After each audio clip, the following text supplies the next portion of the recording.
Bule asal Eropa ini sedang jalan-jalan di kota Banda Aceh. Tapi, ketika sedang berada di sebuah tempat, tiba-tiba dia didatangi oleh seorang bapak yang menyapanya, lalu bertanya-tanya dalam bahasa Inggris padanya. Setelah bertanya si bule dari negara mana dan mau kemana, lalu si bapak tiba-tiba berkata, "Saya akan menuju ke seorang tukang jahit. Jika kamu mau, kamu bisa ikut." Bule ini pun menurutinya, dan ternyata, si bapak memang benar-benar ke tukang jahit untuk memesan sebuah kemeja baru. Lalu setelah itu, si bapak pun menurunkannya di sebuah masjid, karena bule ini ternyata memang ingin mengunjungi masjid ini. Si bapak lalu berkata, "Saya masih ada pekerjaan, tapi kalau kamu butuh aku mengantarmu ke suatu tempat, segeralah telepon saya, di nomor yang saya kasih ke kamu tadi." Dan setelah selesai melihat-lihat masjid megah ini, si bapak kemudian menjemputnya lagi, karena ternyata bule ini ingin pergi ke pantai.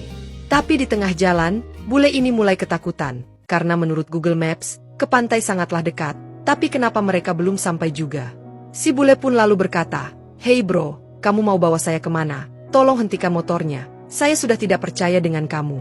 Bapak ini lalu berkata, "Jangan khawatir, saya bukan orang jahat, saya akan membawamu dulu ke rumahku, setelah itu barulah kita ke pantai."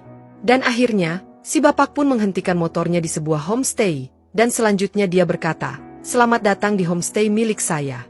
Setelah menunjukkan usaha penginapan miliknya ini, si bapak lalu berkata, "Ayo, masih ada lagi." Dia kemudian membawa si bule ke homestay-nya yang lain, yang ternyata berada di tepi pantai.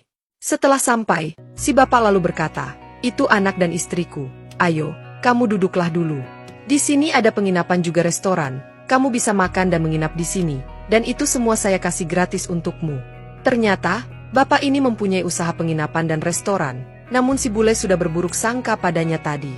Si bule kemudian berkata, "Saya sudah salah karena mencurigainya. Ternyata, jangan menilai orang dari kendaraan apa yang dia bawa.